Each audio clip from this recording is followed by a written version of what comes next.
BJP प्रदेश कार्य समिति 3 जनवरी को आयोजित होगी। बीजेपी के राष्ट्रीय संगठन महामंत्री बीएल संतोष इसमें शामिल होंगे। मुख्यमंत्री भजनलाल शर्मा और प्रदेश अध्यक्ष मदन राठौड़ के बीच में लंबी मंत्रणा हुई। मुकेश दाधीच, श्रवण सिंह बगड़ी, भूपेंद्र सैनी भी इस दौरान मौजूद रहे।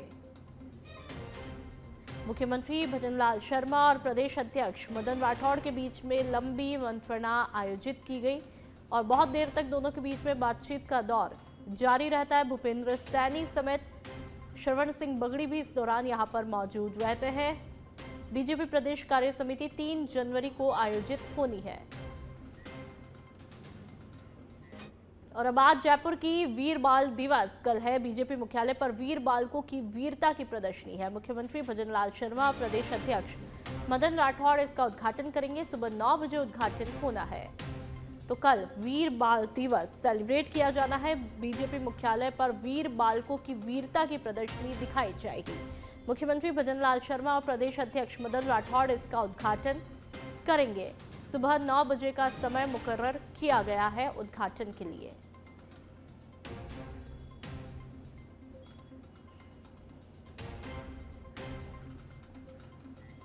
मुख्यमंत्री भजनलाल शर्मा का प्रस्तावित जोधपुर दौरा है। पश्चिमी राजस्थान उद्योग हस्तशिल्प उत्सव 2026 में शिरकत करेंगे। 11:15 बजे जोधपुर एयरपोर्ट पहुंचेंगे। 11:30 बजे रामलीला मैदान में कार्यक्रम में शिरकत करेंगे। 12:45 बजे तक उत्सव में सहभागिता निभाएंगे और 1:05 कम यानी कि 12:55 पर जोधपुर एयरपोर्ट पहुंचकर 1 बजे जयपुर के लिए प्रस्थान करेंगे। तो कल मुख्यमंत्री भजनलाल शर्मा जोधपुर दौरे पर रहेंगे और उनका मिनट टू मिनट स्केड्यूल आपकी टीवी स्क्रीन पर। फिर से 1 बजे जयपुर के लिए जल्दी से प्रस्थान भी कर लेंगे मुख्यमंत्री भजनलाल शर्मा। कल ब्लू सिटी यानी कि जोधपुर के दौरे पर रहेंगे मुख्यमंत्री भजनलाल शर्मा और हस्तशिल्प उद्योग कार्यक्रम में शिरकत करेंगे। 11:30 बजे रामलीला मैदान में कार्यक्रम रखा गया है जिसमें मुख्यमंत्री भजनलाल शर्मा शामिल होंगे।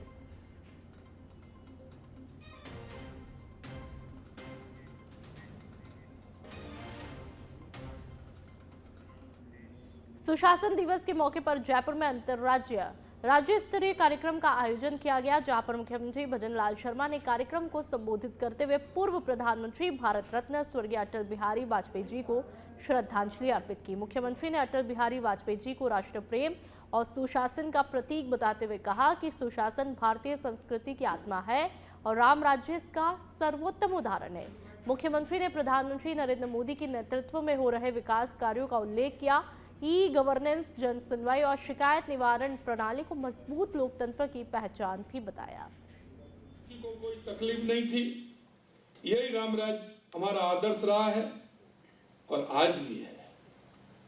इसलिए मैं कहना चाहता हूं कि इस सुशासन दिवस के अवसर पर यह चिंतन करने का दिवस है। हमारे राष्ट्र के प्रति समर्पित होने का दिवस है। आने वाली पीढ़ी को हम किस भाव से, किस तरह से ढलना चाहते हैं, यह उसका दिवस है। हमारे राज्य के कार्य में किस तरह से हम सहयोग करते हुए जन अपेक्षाओं को पूरा करें, यह उसका दिन है। इसी राम राज्य के आदर्शों पर चलते हुए पूर्व प्रधानमंत्री श्री अटल बिहारी वाजपेयी जी ने शासन को सुशासन और स्वराज को स्वराज में बदलने का काम किया। 2024 में अटल जी की जयंती पर जिस सुशासन दिवस की शुरुआत की, आज वह सुशासन देश के जन जन के भरोसे का प्रतीक बन गया है।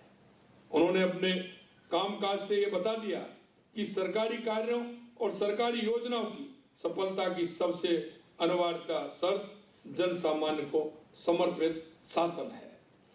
उन्होंने नागरिक प्रथम के ध्येय के साथ तकनीकी के माध्यम से आम जन को सीधे सरकार से जोड़कर शासन में भागीदारी और अधिकार संपन्न बनाया है। विज्ञान और तकनीकी से देश में प्रशासनिक सुधार, बिजली, रेल सुधार, भ्रष्टाचार पर अंकुश, टैक्स पारदर्शिता, जीएसटी से एक देश एक tax, skill India, startup India, digital India जैसे पहल संभव हो पाई है। सरकार की प्रक्रियाओं को सरल बनाते हुए उन्होंने 1500 से अधिक कानून हटाए, हल्फनामे और सत्यापनों की जगह स्वयं सत्यापन शुरू कर सरकार और जनता के बीच भरोसे को मजबूत किया है। मोदी जी ने सबका साथ सबका विकास की सोच के साथ ऐसी नीतियां और योजनाएं लागू की जिनका लाभ हर व्यक्ति तक पहुंचे।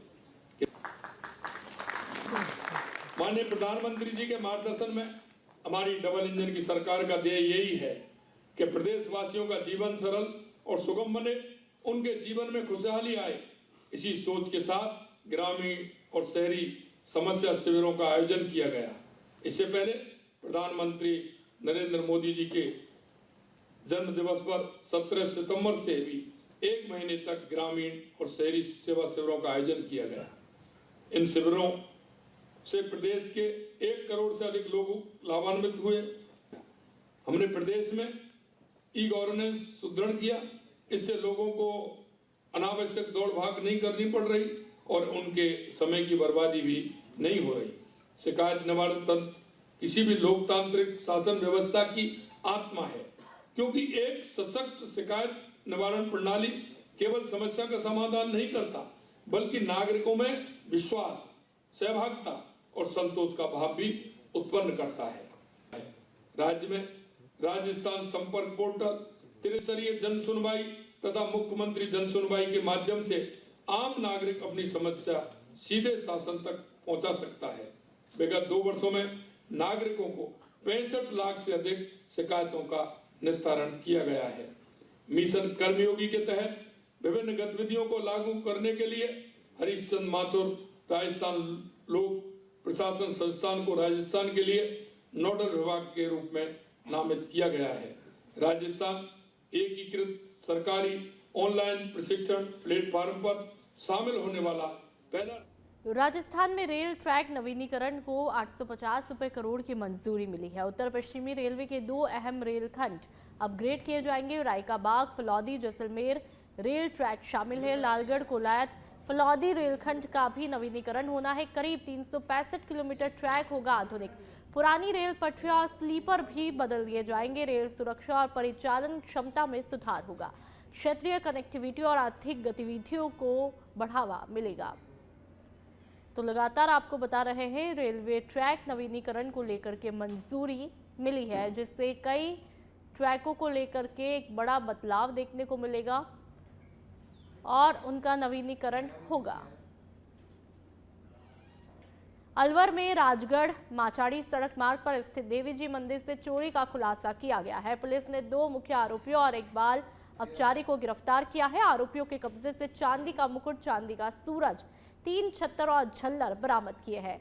घटना में प्रयुक्त बाइक भी जब्त की। मंदिर के पुजारी की शिकायत पर 14 दिसंबर को चोरी की घटना दर्ज हुई थी, जिसमें मंदिर के हॉल के छोटे से गेट का ताला तोड़कर चोरी की गई।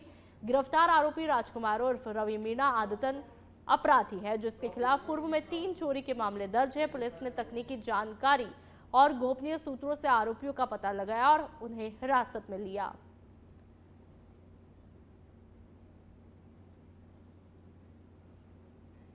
जयपुर की बात करेंगे। जीटी पुलिया पर चलती कार में आग लगी है। भीषण आग। कार सवार ने कूदकर अपनी जान बचाई। दमकल ने आग पर काबू पाया। जवाहर सर्कल और बजाज नगर थाना पुलिस मौके पर पहुंची है। तो जीटी पुलिया पर चलती कार में भीषण आग लगी है और चलती कार पूरी तरह से आग के गोले में तब्दील हुई, लेकिन ये गनीमत रही कि कार सवार ने कूद करके समय रहते अपनी जान को बचा लिया है और दमकल वहां पर पहुंच चुकी है। आग पर काबू पाने की कोशिश की जा रही है। राजधानी जयपुर की ये खबर है। तो लगातार आपको बता रहे हैं, जीटी पुलिया पर चलती कार में भीषण आग लगी है और ये तस्वीरें डरा देने वाली एक्सक्लूसिव तस्वीरें सच बेधड़क पर आप देख सकते हैं। जीटी पुलिया ये आप देख सकते हैं और जहां पर किस तरह से और बहुत ही डरा देने वाली ये तस्वीरें कि अचानक से एक कार आग के गोले में तब्दील हो जाती है। और ज्यादा जानकारी के लिए संवाददाता राकेश दाधीच हमारे साथ में फोन लाइन पर जुड़ चुके हैं। राकेश, जो तस्वीरें सच बेधड़क के पास में आई वो वाकई में डरा देने वाली है। क्या कुछ फिलहाल वहां पर मंजर है, क्या आग पर पूरी तरह से काबू पा लिया गया है, दमकल वहां पर पहुंच चुकी, क्या कुछ हालात, कोई जनहानि तो नहीं हुई? देखिए, जीटी पुलिया की ये घटना है। जवाहर सर्किल थाना इलाके क्षेत्र में जीटी पुलिया आती है, जहां पर एक चलती एसेंट जो कार थी वो आग के गोले के रूप में हो गई। क्योंकि गनीमत ये रहेगी, जो कार सवार था वो जैसे ही आग लगी थी गाड़ी से कूद गया था। और जो आग लगने की जब सूचना मिली तो मौके पर जो ट्रैफिक चल रहा था उसको रोका गया और मौके पर पुलिस की गाड़ी आई। और बहरहाल अब दमकल ने आग पर काबू पा लिया है। क्योंकि अब जो एक तरफा ट्रैफिक था उसको रोक दिया गया था। अब दोनों तरफ से ट्रैफिक सुचारू रूप से चालू है। क्योंकि आज रश भी बहुत था, क्रिसमस का त्योहार है, इसको देखते हुए जीटी की तरफ रश भी बहुत था। ट्रैफिक का जाब्ता, ट्रैफिक के पुलिसकर्मी राकेश, लगातार फिलहाल क्या कुछ अब तक जानकारी मिल पाई है, आखिरकार ये आग लगी कैसे? देखिए, प्रथम दृष्टया शॉर्ट सर्किट बताया जा रहा है आग लगने का कारण। क्योंकि अभी तक ये कंफर्मेशन नहीं हुआ कि आग किस कारण लगी, लेकिन ये कहा जा रहा है कि शॉर्ट सर्किट ही अभी तक फिलहाल जो भी प्रारंभिक जांच हुई है, जो मौके पर पुलिसकर्मी तैनात थे उनसे जब हमने जानकारी ली तो उन्होंने कहा कि अभी शॉर्ट सर्किट ही बताया जा सकता है। लेकिन चूंकि अभी आग पे काबू पा लिया गया है, अब जो गाड़ी है उसको क्रेन की सहायता से मौके से हटाने का भी प्रयास चल रहा है। जी बिल्कुल राकेश, क्या कार में एक ही व्यक्ति सवार था? देखिए, चालक अभी फिलहाल एक ही व्यक्ति की जानकारी सामने आई। क्योंकि जो गाड़ी को चला रहा था वो चालक जैसे ही आग लगी उसने गाड़ी को साइड में लगाई और वहां से कूद गया था। फिर उसके बाद आग ने विकराल रूप धारण कर लिया था।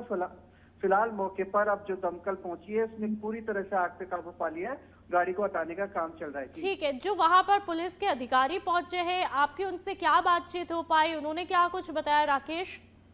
देखिए, मैं आपको पहले ही बता चुका हूं कि जो आग लगी थी उसको पूर्णतः से अभी काबू पा लिया गया है।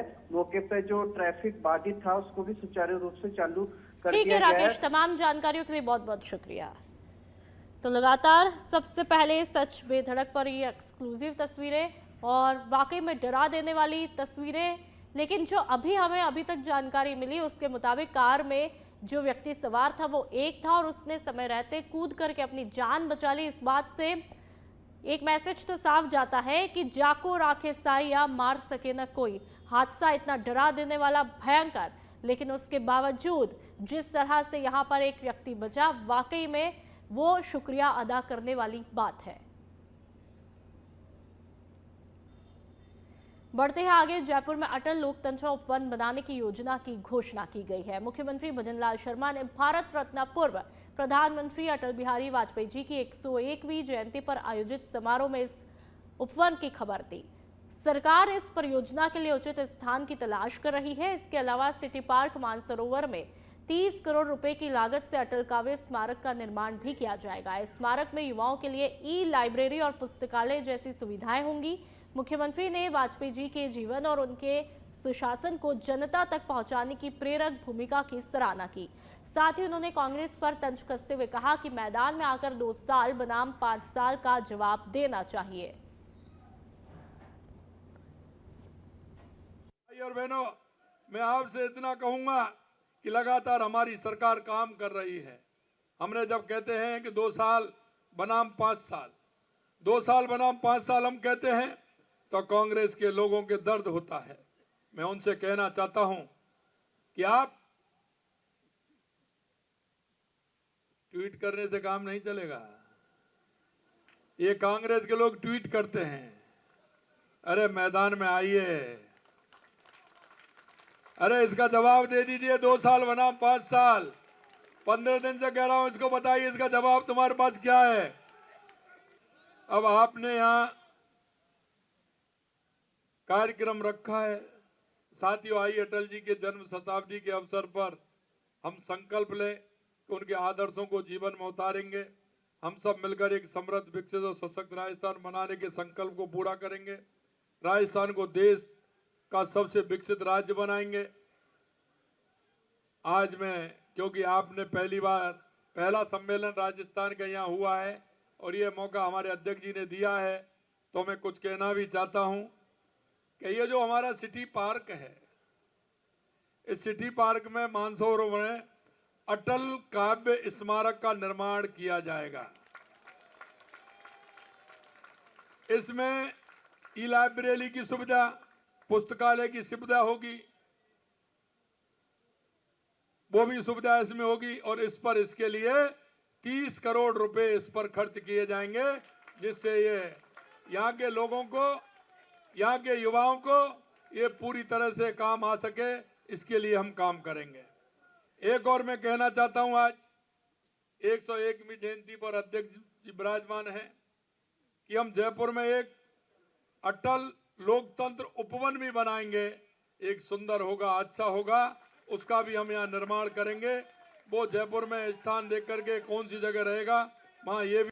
अटल जी अजात शत्रु थे, ये हम सब जानते हैं। राजनीति में विरोध होता है, नीतिगत विरोध होता है, लेकिन दुश्मन नहीं बनाते, ये श्रद्धेय अटल बिहारी वाजपेयी जी ने हमको सिखाया था। श्रद्धेय अटल जी जनसंघ की स्थापना से साथ में लगे हुए थे और आजीवन इस संगठन को मजबूत करने में अपनी महती भूमिका निभाई। वो हिंदुस्तान के विदेश मंत्री भी रहे, कई बार नेता प्रतिपक्ष भी रहे और हिंदुस्तान के प्रधानमंत्री बनने का भी गौरव उन्हें प्राप्त हुआ था। उन्होंने बहुत काम किए, ये आप सब जानते हैं कि प्रधानमंत्री ग्राम सड़क योजना ये श्रद्धेय अटल बिहारी वाजपेयी जी की देन थी। उनका योगदान था कि गांव भी समृद्ध होना चाहिए, गांव भी मजबूत होना चाहिए, गांवों से शहरों की ओर पलायन को रोकना और गांवों में वो सब सुविधाएं प्रदान करना, ये उनका बहुत बड़ा एक मन में विचार था और इसके लिए उन्होंने। रायसिंह नगर में श्री गौशाला 22 PS की दशकों पुरानी अनियमितता पर आखिरकार विराम लगा है। पालाराम बिश्नोई द्वारा निजी आवाज से गौशाला की भूमि की तरफ खोला गया अवैध दरवाजा पक्की ईंटों से बंद करवाया। गौशाला प्रबंधन और गौ भक्तों की सतर्कता और एकजुट प्रयास से ये कार्रवाई संभव हुई। पहले से ही गौशाला में 4 दीवारें और पुख्ता सुरक्षा थी। गौशाला अध्यक्ष राजेश गुदारा ने बताया, पहले गौशाला की तरफ 14 दरवाजे खुलते थे, जिनमें 13 पहले ही बंद करवाए जा चुके थे और अब अंतिम दरवाजा भी सुरक्षित हुआ है। कार्रवाई के दौरान गौ रक्षा टीम और गौ भक्त बबलू भाटी, संदीप सहारण, विकास भांबू समेत कई मेंबर रहे, ताकि भविष्य में कोई अप्रिय घटना ना हो। आप जो गेट देख रहे हैं, अभी जो गेट को हमारे जैसे पूरे गोरक्षा दल की टीम और सारे साथी आके इस गेट को अभी बंद करवा रहे हैं। ये पिछले 10 साल से ये गेट गौशाला के अंदर खुल रहा था। पालाराम जी बिश्नोई के घर से सीधा गौशाला के अंदर खुल रहा था। तो इसके लिए पिछले 7-8 सालों से यहाँ की पूरी टीम ने, यहाँ की गौशाला की पूरी टीम ने उनको बार बार अवगत कराया। भी हमें इससे थोड़ी सी परेशानी होती है, आप इस गेट को बंद करवाएं, लेकिन उन्होंने उस बात को बिल्कुल ही स्वीकार नहीं किया। लेकिन अब पूरी यहाँ पे टीम पहुँच के, और हमने कल तहसीलदार मैडम को ज्ञापन भी हमने जाके दिया। जालौर के सांचौर के करड़ा थाना क्षेत्र में खारा गांव की जूलर्स शॉप पर लूट की कोशिश असफल रही। बदमाश सोना चांदी लूटने में नाकाम रहे, लेकिन जाते जाते 3 मोबाइल फोन लेकर के फरार हुए। पुलिस ने तुरंत कार्रवाई करते हुए 72 घंटे के अंदर 2 आरोपियों में से एक को गिरफ्तार किया। गिरफ्तार आरोपी को खारा के मुख्य बाजार में पैदल मार्च करवाया, ताकि आमजन में पुलिस पर भरोसा और अपराधियों में भय का संदेश जाए। इस दौरान लोग थानाधिकारी शिवराज सिंह भाटी जिंदाबाद और राजस्थान पुलिस जिंदाबाद के नारों के साथ में पुलिस का समर्थन करते हुए दिखाई दिए। पुलिस ने बताया कि दूसरे फरार आरोपी की तलाश के लिए टीम गठित की है और जल्द ही उसे गिरफ्तार किया जाएगा। तो लगातार आपको तस्वीरें दिखा रहे हैं। बिंदौर के नर्मदा तट डैम घाट पर 2 नाबालिग लड़कियों का वीडियो सोशल मीडिया पर जमकर वायरल है, जिसमें वे शराब पीते और केक काटते हुए दिख रही थी। ये वीडियो नर्मदा तट के सेवादारों ने बनाया और तुरंत आबकारी विभाग को सूचना दी। मौके पर पहुंचे अधिकारियों ने लड़कियों को कार्यालय ले जाकर के परिजनों को बुलाया और उन्हें समझाइश देने के बाद परिजनों को सुपुर्द किया। तो ये वीडियो आप देख सकते हैं लड़कियों का, जो कि शराब पी करके केक काटते हुए दिखाई देती है। और ये वीडियो जमकर के वायरल है। डिंडौरी का ये वीडियो है। पहले लड़कियों ने शराब पी, फिर केक काटा और इस वीडियो के चलते सेवादारों ने तुरंत आबकारी विभाग को सूचना इस बात की दे दी है। मध्य प्रदेश के प्रतिबंधित क्षेत्रों में अवैध शराब बिक्री और नाबालिगों को शराब उपलब्ध कराए जाने के गंभीर मामलों को लेकर महिला कांग्रेस ने डिंडौरी में जोरदार विरोध किया। महिला कांग्रेस प्रदेश महासचिव संतोषी रामजी साहू के नेतृत्व में महिला कांग्रेस और कांग्रेस कार्यकर्ता कलेक्ट्रेट पहुंचे और मुख्यमंत्री के नाम तहसीलदार को ज्ञापन दिया। संतोषी साहू ने आरोप लगाया डिंडौरी जिला मुख्यालय सहित प्रतिबंधित क्षेत्रों में खुलेआम शराब की अवैध बिक्री हो रही है, जो कि आबकारी कानून का उल्लंघन है। उन्होंने कहा, नाबालिग बालिकाओं द्वारा शराब सेवन से जुड़े मामले सामने आना बेहद चिंताजनक है। महिला कांग्रेस ने उच्च स्तरीय जांच, दोषियों पर सख्त कार्रवाई की मांग की है। डिंडौरी जिले में जो नर्मदा नगरी है, वहाँ पे शराब बहुत ही धड़ल्ले से बिक्री हो रही है। इसमें छोटी छोटी बालिकाओं को, अभी मैंने सुना है न्यूज़ के माध्यम से कि नर्मदा जी के किनारे छोटी बालिकाओं को शराब, एक वीडियो वायरल हुआ था जिसमें वो पी रही थी। तो ये बहुत ही गलत बात है। हम इससे बहुत फ़र्क पड़ेगा। आज पूरे प्रदेश में ये जो है शराब बंदी को लेकर मोहन सरकार ने एक समय, हमारे जीतू पटवारी जी, उन्होंने बोला था कि महिलाएं बहुत ज़्यादा शराब पी रही हैं, तो उसके लिए ये भाजपा सरकार बहुत नंगा नाच नाची।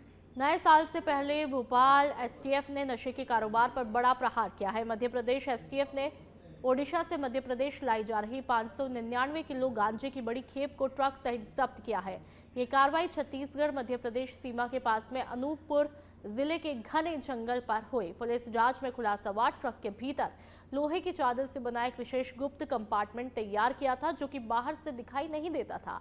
इसी में गांजे के पैकेट को छिपा करके तस्करी की जा रही थी और इस मामले में सतना के रहने वाले अंकित विश्वकर्मा और सीधी निवासी धनराज पटेल को गिरफ्तार किया।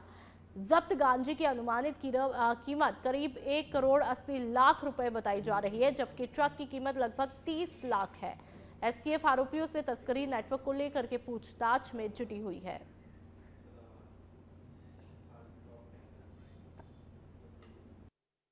मध्य प्रदेश एसटीएफ को एक बड़ी कामयाबी हासिल हुई है। हमारे special DG Pankaj Shrivastava sir के मार्गदर्शन में ये विशेष कार्रवाई की गई है। डीजीपी मध्य प्रदेश श्रीमान कैलाश मकवाना सर ने नशे से दूरी है जरूरी, जैसा आपको संज्ञान में है, एक बड़ा अभियान चलाया गया है। इसी तारतम्य में कोई भी व्यक्ति, जो भी क्रेता हो, विक्रेता हो, परिवहन करता हो, इस तरीके का अवैध नशा सामग्री पर कार्रवाई करने के लिए ऑपरेशन चलाया जा रहा है।